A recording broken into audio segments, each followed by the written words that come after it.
कोई से पूछो, विनाश काले प्रीति बुद्धि विजयते और विनाश काले विपरीत बुद्धि विनश्यते, ये कैसे साबित होगा? एक भी साधु संत आदि समझा नहीं सकेंगे किसके साथ प्रीति बुद्धि और किसके साथ विपरीत बुद्धि। ఎవరికైనా ప్రశ్నించండి, వినాశకాలంలో ప్రీతి బుద్ధి విజయంతి మరియు వినాశకాలంలో విపరీత బుద్ధి వినశ్యంతి, ఇది ఎలా రుజువవుతుంది అని. సాధు సంతులు మొదలైన వారు ఒక్కరు కూడా అర్థం చెప్పలేరు ఎవరి ఎడల ప్రీతి బుద్ధి మరియు ఎవరి యందు విపరీత బుద్ధి అని. तुम्हारी बुद्धि में तो आ गया क्या?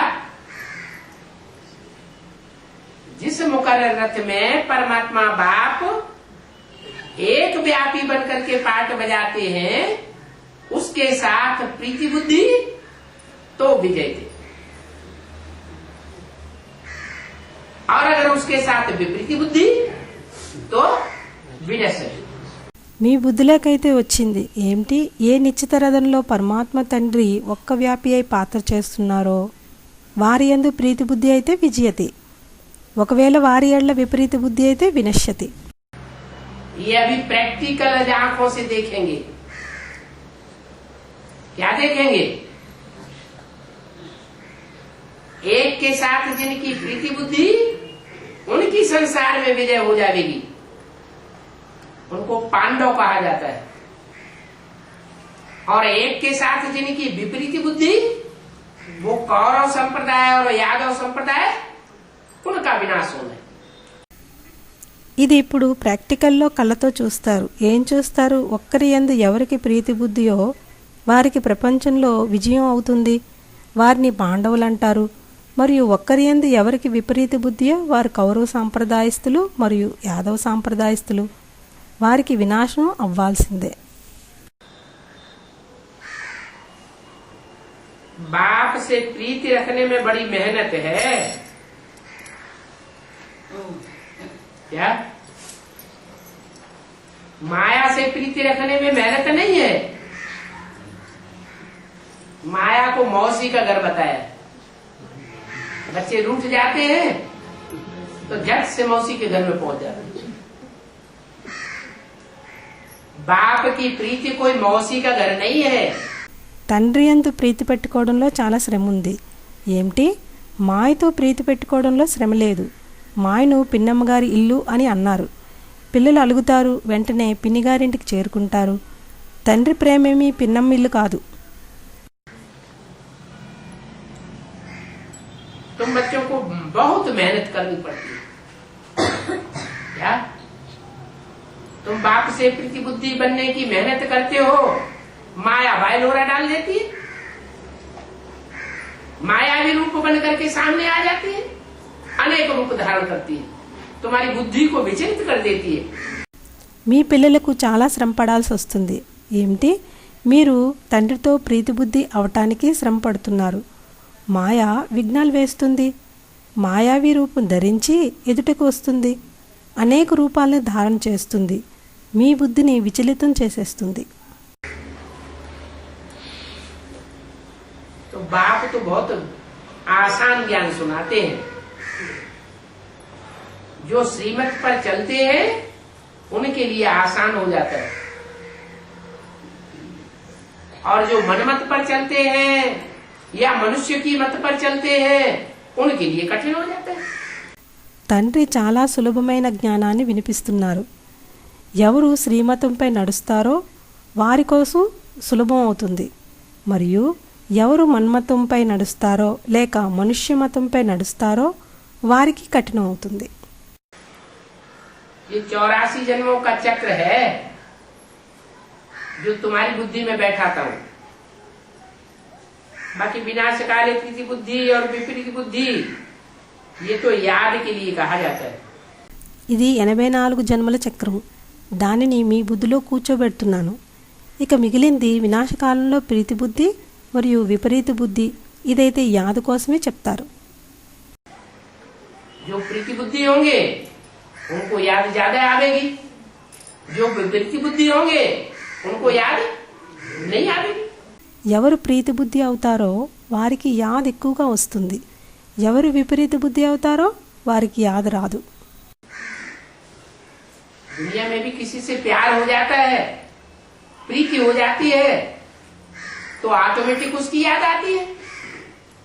और किसी से दुश्मनी हो जाती है तो अगर याद आती भी हो तो उसको बुलाना चाहिए, न याद आए तो अच्छा है। यहां भी ऐसे होता है। ప్రపంచంలో కూడా ఎవరితోనైనా ప్రేమ ఉంటే ప్రీతి ఉంటే అనుకోకుండానే వారి యాదు వస్తుంది. మరియు ఎవరితోనైనా శత్రుత్వం ఉంటే వారి యాదు వస్తున్నా కూడా మర్చిపోవాలనుకుంటారు. యాద రాకపోతేనే మంచిది. ఇక్కడ కూడా అలానే అవుతుంది. जिनकी प्रीति बुद्धि है उनको ऑटोमेटिक याद आता है, और जिनकी विपरीत बुद्धि है वो याद करना चाहें तो भी उनको याद नहीं आता। तो याद अच्छी चीज है, उसको प्रीति बुद्धि कहा जाता है। ఎవరికి ప్రీతి బుద్ధి ఉందో వారికి అనుకోకుండానే యాద్ వస్తుంది. మరియు ఎవరికి విపరీత బుద్ధి అవుతారో వారు యాద్ చేయాలనుకున్నా వారి యాద్ రాదు. అయితే యాద్ మంచి విషయం, దాన్ని ప్రీతి బుద్ధి అని అంటారు. और प्रीति भी कैसी चाहिए? अव्यभिचारी प्रीति चाहिए, माने एक के साथ प्रीति चाहिए, अनेकों के साथ प्रीति चल नहीं सकती। మరియు ప్రీతి కూడా ఎలా కావాలి? అవ్యభిచారి ప్రీతి కావాలి. అనగా ఒకరితోనే ప్రీతి కావాలి, అనేకులతో ప్రీతి నడవలేదు. अपने से पूछना है, हम एक बाबा को कहां तक याद करते हैं? एक बाबा की याद में कोई दूसरे की याद तो नहीं मिक्स होती। अगर मिक्स होती है तो उसको व्यभिचारी याद कहेंगे। మిమ్మల్ని మీరు ప్రశ్నించుకోండి, మేము ఒక్క బాబాని ఎంతవరకు యాద్ చేస్తున్నామని. ఒక్క బాబా యాదులో ఎవరో రెండో వారి యాదు కలవటం లేదు కదా. ఒకవేళ కలిస్తే అయితే దాన్ని వ్యభిచారి యాద్ అని అంటారు. ये भी समझते हैं कि बाप से प्रीति रखते रखते हमारी कर्मातीत अवस्था हो जाएगी,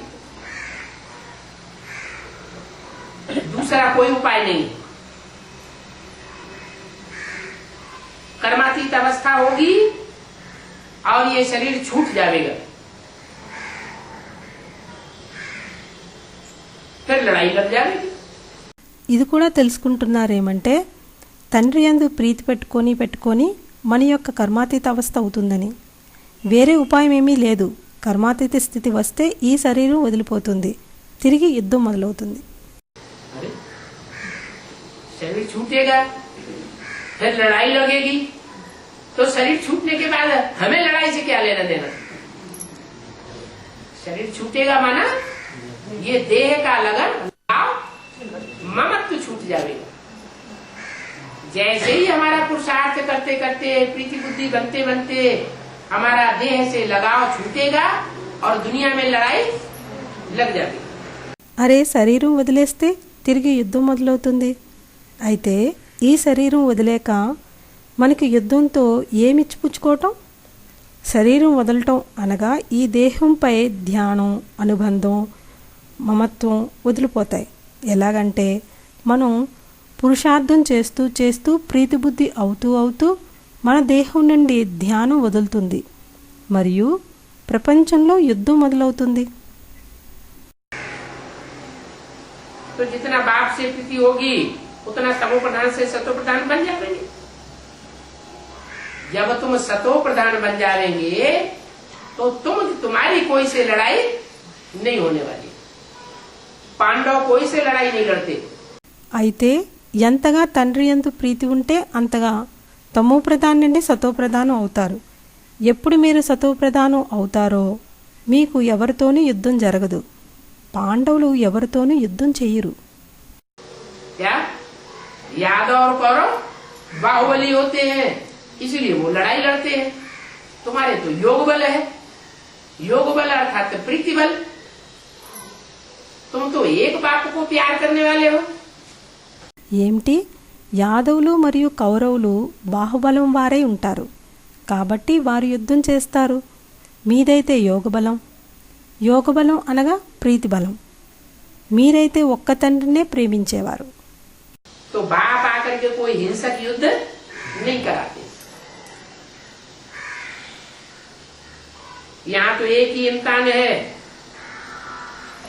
और वो एक इम्तिहान एक ही समय होगा। क्या इम्तिहान है? यहाँ इम्तिहान कौन सा है? इस बात की परीक्षा है? वही प्रीति बुद्धि और विपरीत बुद्धि। అయితే తండ్రి వచ్చి ఏమీ హింసా యుద్ధం చేయించడం లేదు. ఇక్కడైతే ఒకే పరీక్ష మరియు ఆ పరీక్ష ఒకే సమయంలో అవుతుంది. ఏం పరీక్ష? ఇక్కడ పరీక్ష ఎటువంటిది? ఏ విషయంలో పరీక్ష? అదే ప్రీతి బుద్ధి విపరీత బుద్ధిది. प्रीति बुद्धि होंगे तो दुनिया से मोह नष्ट हो जाएगा और एक से विपरीत बुद्धि होंगे तो देहधारियों से लगाव लगा हुआ पड़ा होगा। ప్రీతి బుద్ధి అయితే ప్రపంచం నుండి మోహం నష్టం అవుతుంది మరియు ఒకరితో విపరీత బుద్ధి అయితే దేహదారులతో సంబంధం జోడించబడవచ్చు. जब सबकी प्रीति बुद्धि हो जाती है तुम बच्चों में जब सबकी प्रीति बुद्धि हो जाती है तो फिर लड़ाई लग पड़ती है, विनाश हो जाता है। तब तक छोटे मोटे झगड़े आदि लगते रहेंगे, रिहर्सल होती रहेगी। ఎప్పుడు అందరికీ ప్రీతి బుద్ధి అవుతారో మీ పిల్లల్లో ఎప్పుడు అందరికీ ప్రీతి బుద్ధి అవుతారో తిరిగి యుద్ధం మొదలవుతుంది, వినాశనం అవుతుంది. అంతవరకు చిన్న పెద్ద జగడాలు మొదలైనవి జరుగుతూ ఉంటాయి, రిహార్సల్స్ అవుతూ ఉంటాయి. मनुष्य तो जैसे बिल्कुल बंदर बुद्धि है, इन बातों को विलायत वाले भी कुछ समझते हैं। वो भी जानते हैं कि एटम बम बन चुके हैं तो मौत जरूर है। మనుష్యులైతే పూర్తిగా కోతి బుద్ధి వారై ఉన్నారు. ఈ విషయాలను విదేశీయులు కూడా కొంచెం అర్థం చేసుకుంటున్నారు. వారికి కూడా తెలుసు ఏమంటే ఆటం బాంబు తయారై ఉన్నవి కనుక మృత్యు తప్పనిసరి అని.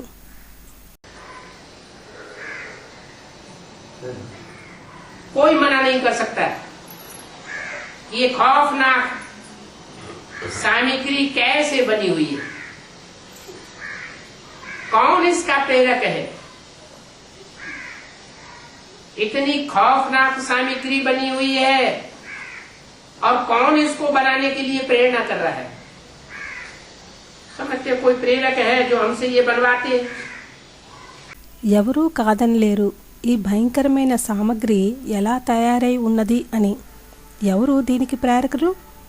ఇంతటి భయంకరమైన సామగ్రి తయారై ఉంది మరియు ఎవరు వీటిని తయారు చేయుటకు ప్రేరణిస్తున్నారు అనుకుంటారు. ఎవరో ప్రేరకుడున్నారు మా చేత ఇవి తయారు చేయిస్తున్నారు అని. परंतु कर ही क्या सकते हैं?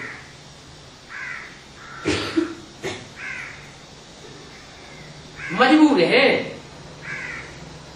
वो भी ड्रामा के बंधन में बांधे हुए हैं।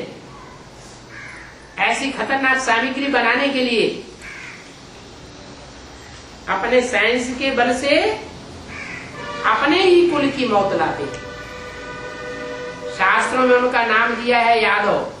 కానీ ఏం చేయగలరు? నిస్సహాయులై ఉన్నారు. వారు కూడా డ్రామా యొక్క బంధంలో బంధింపబడి ఉన్నారు. అటువంటి అపారకరమైన సామగ్రి తయారు చేయటానికి తమ సైన్స్ బలంతో తమ కులానికే మృత్యువును తీసుకొస్తున్నారు. శాస్త్రాల్లో వారికి పేరు పెట్టారు యాదవులని. कहते यादवों के पेट से लोहे के मूसल निकले और उन मूसलों से उन्होंने आपस में लड़कर के अपने कुल का संहार कर दिया। अब ये लोहे की कोई मूसल नहीं है, ये तो मिसाइल से है, जिन मिसाइल से सारी दुनिया खलास होनी। ड्रामा अनुसार ये विनाश जरूर होना है, అంటారు యాదవుల పట్టు నుండి లోహపు ముసలాలు పుట్టాయని, మరియు ఆ ముసలాల వలన వారిలో వారే పరస్పరం యుద్ధం చేసి వారి కులాన్ని సంహరించారు. ఇప్పుడు ఇవి లోహపు ముసలాలు కావు, ఇవైతే మిసైల్స్. ఈ మిసైల్స్ వలన మొత్తం ప్రపంచం సమాప్తవుతుంది. డ్రామా ప్రకారం ఈ వినాశనం తప్పనిసరిగా జరగాల్సిందే. बच्चे कहते हैं बाबा हमको पावन दुनिया में ले जाओ, तो कोई बच्चों के शरीरों को थोड़े ले जाएंगे। बाप किसका बाप है? शरीरों का बाप है या आत्माओं का बाप है?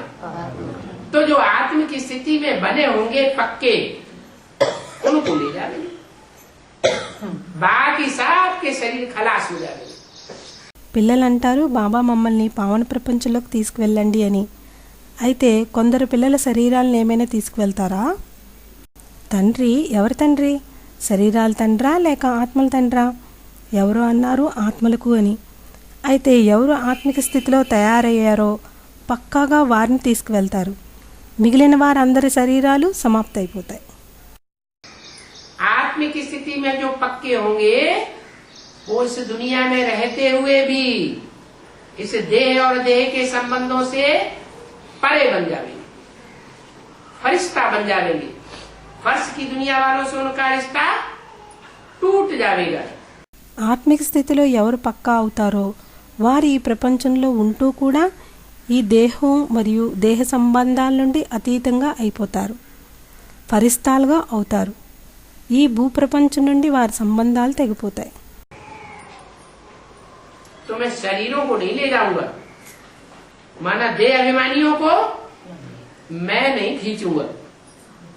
मैं किसको खींचूंगा? जिन्होंने आत्मिक स्थिति प्रैक्टिस की है. అయితే నేను శరీరాలను తీసుకువెళ్ళను, అనగా దేహాభిమానులను నేను లాగను. నేను ఎవరిని లాగుతాను? ఎవరైతే ఆత్మిక స్థితిని అభ్యాసం చేశారో. बाप तो कालों का काल है, क्या उसको कहा जाता है महाकाल. काल माना समय. सतयुग, त्रेता, द्वापर, कलयुग, ये काल के नाम हैं. తండ్రి అయితే కాలుడికే కాలుడు ఏమిటి? ఆయన్ను అంటారు మహాకాలుడని.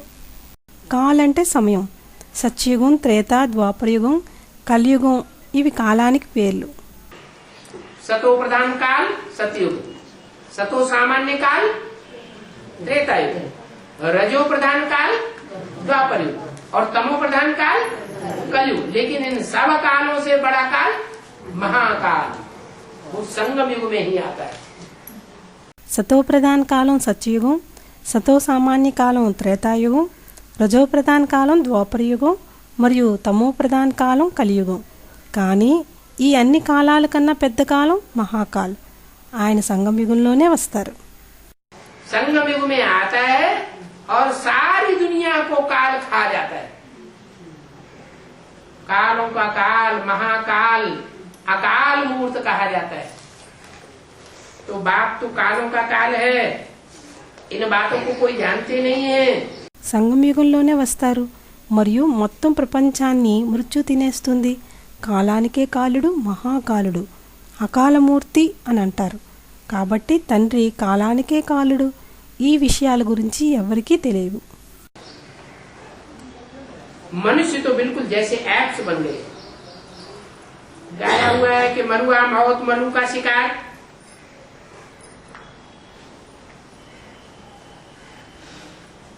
शिकारी शिकार करता है तो जानवर की तो मौत हो जाती है और जो शिकारी है उसको शिकार मिल जाता है. మనుషులు పూర్తిగా కోతుల్లా తయారయ్యారు. గాయనమున్నది. వేటకు ప్రాణ సంకటం, వేటగాడికి చెలగాటం. వేటగాడు వేటాడితే జంతువులకు మరణం వస్తుంది మరియు వేటగాడు ఎవరున్నారో అతనికి వేట లభిస్తుంది. तो किसको घाटा हुआ और किसको फायदा हुआ?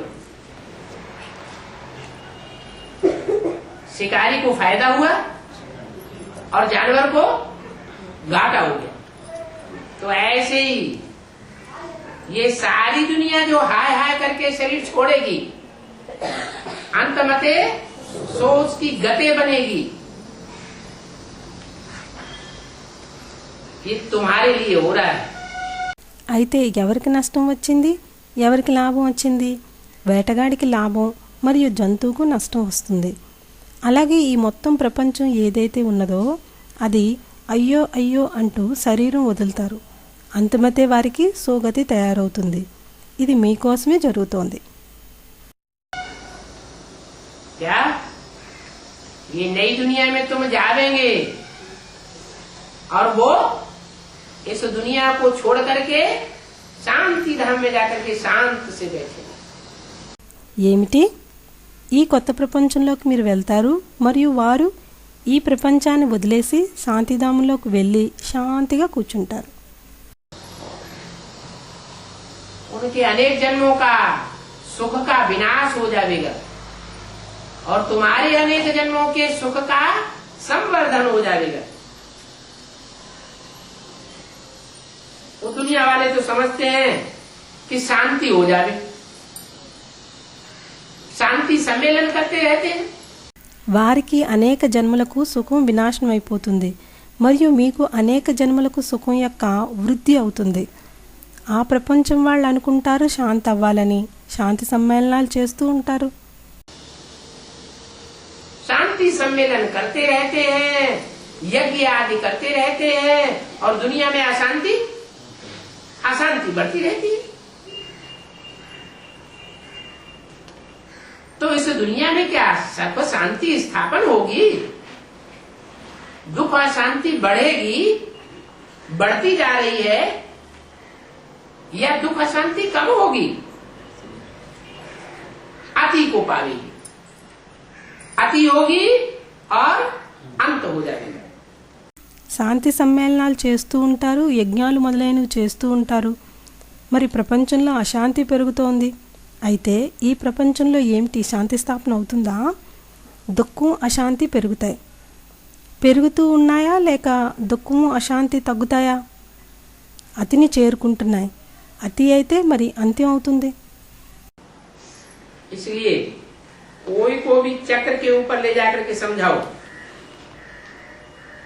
कैसे सतयुग के बाद त्रेता, त्रेता के बाद द्वापर, द्वापर के बाद कलयुग, ये चार अवस्थाओं से ये सृष्टि पसार होती है। दुनिया की कोई भी ऐसी चीज नहीं है जो चार अवस्थाओं से पसार न हो। అందుచేత ఎవరికైనా చక్రం మీదనే అర్థం చేయించండి. ఏ విధంగా సత్యుగం తర్వాత త్రేత, త్రేత తర్వాత ద్వాపరం, ద్వాపరం తర్వాత కలియుగం, ఈ 4 స్థితుల్లో సృష్టి సాగుతోంది. ప్రపంచంలో ఎటువంటి వస్తువు ఇలా ఉండదు ఈ 4 స్థితుల్లో సాగకుండా. जैसे मनुष्य का जीवन है, बचपन कितना अच्छा होता है सतो प्रधान, फिर जवानी आती है, फिर वानप्रस्थ अवस्था आती है और फिर अंत में बुढ़ापा आ जाता है। ఏ విధంగా మనుష్యుల జీవనం ఉంటుందో బాల్యం ఎంతో బాగుంటుంది సతో ప్రధానంగా. తిరిగి యవ్వనం వస్తుంది, తిరిగి వానప్రస్థ స్థితి వస్తుంది, మరి తిరిగి అంత్యంలో ముసలితనం వస్తుంది. बुढ़ापे में इंद्रियों में शिथिलता आती है, इंद्रियों में शक्ति नहीं रहती, मन बुद्धि में ताकत नहीं रहती, सुख भोगने की भी दम नहीं रहती,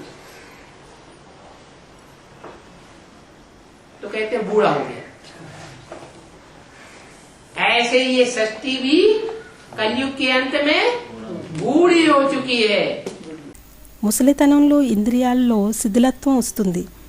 ఇంద్రియాల్లో శక్తి ఉండదు, మనస్సు బుద్ధిలో శక్తి ఉండదు, సుఖం అనుభవించటానికి కూడా దమ్ముండదు. అప్పుడంటారు ముసలి అయ్యారని.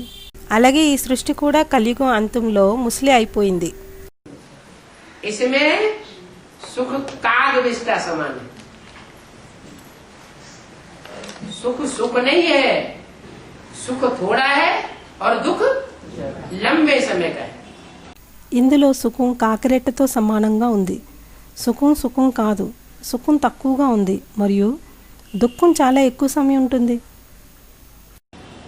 तो चक्र पर समझाना चाहिए कि अभी कलयुग का अंत है, सतयुग का आदि होने वाला है। అయితే చక్రంపై అర్థం చేయించాలి. ఇప్పుడు కలియుగం యొక్క అంతిమం సత్యయుగం యొక్క ఆది జరగబోతోంది అని. अति होगी दुख और शांति की, और अति के बाद ये कलयुग खलास हो जाएगा, पाप की दुनिया खलास हो जाएगी। अभी पापों की अति होने वाली है। पाप आत्माएं हैं, वो पापों की अति करेंगी, अति के बाद फिर अंत हो जाएगा। అతి అవుతుంది దుఃఖానికి మరియు అశాంతికి, మరియు అతి తర్వాత కలియుగం సమాప్త అవుతుంది. పాపపు ప్రపంచం సమాప్త అవుతుంది. ఇప్పుడు పాపాలు అతి అవ్వాల్సింది. పాపాత్ములున్నారు, వారు పాపాలకు అతి చేస్తారు. అతి తరువాత తిరిగి అంతం అవుతుంది. तो ये चक्र का ज्ञान है। बताओ कि कलयुग के अंत में सब मुक्ति धाम में वापस जाएंगे। पहले मुक्ति धाम में जाएंगे, फिर सुख धाम में आवेंगे। अभी स्वर्ग के गेट खुल रहे हैं। అయితే ఇది చక్రం యొక్క జ్ఞానం. చెప్పండి, కలియుగం అంతంలో అందరూ ముక్తిధామంలోకి తిరిగి వెళ్తారు. మొదట ముక్తిధామంలోకి వెళ్తారు, తిరిగి సుఖధామంలోకి వస్తారు. ఇప్పుడు స్వర్గం యొక్క గేట్లు తెరవబడుతున్నాయి. बाबा ने कहा है इस पर भी चित्र छपाओ, gateway to Shanti Dham, gateway to Sukh Dham. బాబా అన్నారు, దీనిపై చిత్రం అచ్చు వేయించండి. మార్గద్వారం శాంతిధామానికి, మార్గద్వారం సుఖధామానికి. क्या gateway to heaven is Mahabharat. ये महाभारत ग्रह युद्ध स्वर्ग के गेट खोलेगा। ये सत्य असत्य का युद्ध है। ఏమిటి? మార్గద్వారం స్వర్గానికి ఈ మహాభారతం, మీ మహాభారత గృహయుద్ధం స్వర్గం యొక్క ద్వారాన్ని తెరుస్తుంది. ఇది సత్య అసత్యాల యుద్ధం. जो सत्य के लिए युद्ध करेंगे, ट्रुथ गॉड फादर के लिए युद्ध करेंगे, वो स्वर्ग में जाएंगे, और जो असत्य के पाले में रहेंगे वो नरक में जाएंगे। ये दुखधाम है। परंतु जो बंदर बुद्धि लोग हैं वो इस दुखधाम को भी स्वर्ग बनाना चाहते हैं। ఎవరు సత్యం కోసం యుద్ధం చేస్తారో, సత్యమైన గాడ్ ఫాదర్ కోసం యుద్ధం చేస్తారో వారు స్వర్గంలోకి వెళ్తారు. ఎవరు అసత్యం యొక్క ఆధీనంలో ఉంటారో వారు నరకంలోకి వెళ్తారు. ఇది దుఃఖధామం. కానీ ఎవరైతే కోతిబుద్ధివారై ఉన్నారో వారు ఈ దుఃఖధామాన్ని కూడా స్వర్గంగా మార్చాలనుకుంటారు. अरे ये दुखधाम में स्वर्ग बनेगा क्या? दुनिया में बीमारियां बढ़ती जा रही हैं कि घटती जा रही है? कितने हॉस्पिटल खुलते चले जा रहे हैं, हॉस्पिटल खुलते चले जा रहे हैं, डॉक्टर बढ़ते चले जा रहे हैं, नई नई दवाइयां इजाद होती जा रही हैं, वैज्ञानिक शोधें बढ़ती चली जा रही हैं, और दुख दर्दों से, बीमारियों से मनुष्यों का दुख बढ़ता चला जा रहा है। అరే, ఈ దుఃఖధామంలో స్వర్గం తయారవుతుందా ఏమిటి? ప్రపంచంలో రోగాలు పెరుగుతున్నాయా తగ్గుతున్నాయా? ఎన్ని హాస్పిటల్స్ తెరుస్తూ ఉన్నారు, డాక్టర్లు పెరుగుతూ ఉన్నారు, కొత్త కొత్త మందులు కనిపెడుతూ ఉన్నారు, శాస్త్రవేత్తల పరిశోధనలు పెరుగుతున్నాయి, మరియు దుఃఖపు నొప్పులు రోగాల వలన మనుష్యుల దుఃఖం పెరుగుతూ వస్తోంది. तो इस दुनिया में स्वर्ग बनेगा क्या? इस दुनिया में स्वर्ग बन ही नहीं सकता। और चाहते हैं कि मौत न हो। అయితే ఈ ప్రపంచంలో స్వర్గం తయారవుతుందా ఏమిటి? ఈ ప్రపంచంలో స్వర్గం తయారు కానే కాదు, మరియు కోరుకుంటారు మృత్యు రాకూడదని. अरे मौत न हो तो ये दुनिया की आबादी बढ़ेगी कि घटेगी? आबादी तो बढ़ती जा रही है ना। इस आबादी को कितना भी प्रयत्न करें तो भी आबादी को कोई रोक नहीं सकते। అరే, మృత్యు లేకపోతే ఈ ప్రపంచపు జనసంఖ్య పెరుగుతుందా తగ్గుతుందా? జనసంఖ్య అయితే పెరుగుతుంది కదా, ఈ జనసంఖ్యను ఎంత ప్రయత్నం చేసినా జనసంఖ్యను ఆపలేరు. क्यों नहीं रोक सकते? क्योंकि जो असली इलाज है काम क्रोध लोभ मोह अहंकार को जीतने का, वो तो कोई करता ही नहीं. काम क्रोध बढ़ता चला जा रहा है. काम विकार बढ़ेगा तो दुनिया की पॉपुलेशन भी बढ़ेगी. ఎందుకు ఆపలేరు? ఎందుకనగా ఏదైతే అసలైన చికిత్స ఉందో కామం క్రోధం లోభం మోహ అహంకారాన్ని జయించటానికి వారైతే చేయటం లేదు. కామం క్రోధం పెరుగుతూ ఉన్నాయి. కామ వికారం పెరిగితే ప్రపంచపు జనసంఖ్య కూడా పెరుగుతుంది. बाप आकर समझाते हैं, बच्चे ये काम महाशत्रु है. ये काम पर तुम जीत पालेंगे तो काम जीते जगत जीत बनेगी. काम के ऊपर जीत पाई तो क्रोध लोभ मोह अहंकार स्वतः ही जीत हो जाएगी. తండ్రి వచ్చి అర్థం చేయిస్తున్నారు, పిల్లలు ఈ కామం మహాశత్రువు అని. ఈ కామంపై మీరు విజయం పొందితే అప్పుడు కామజీతే జగజీతులు అవుతారు. కామంపై గెలిస్తే క్రోధం లోభం మోహం అహంకారాలను స్వతహాగానే గెలుస్తారు. इसलिए बाप समझाते हैं कि इन विकारों पर जीत पाना है तो अपन को आत्मा समझो. देह समझने से विकार बढ़ते हैं और आत्मा समझने से विकार घटते हैं. అందుకోసమే తండ్రి నచ్చ చెప్తున్నారు, వికార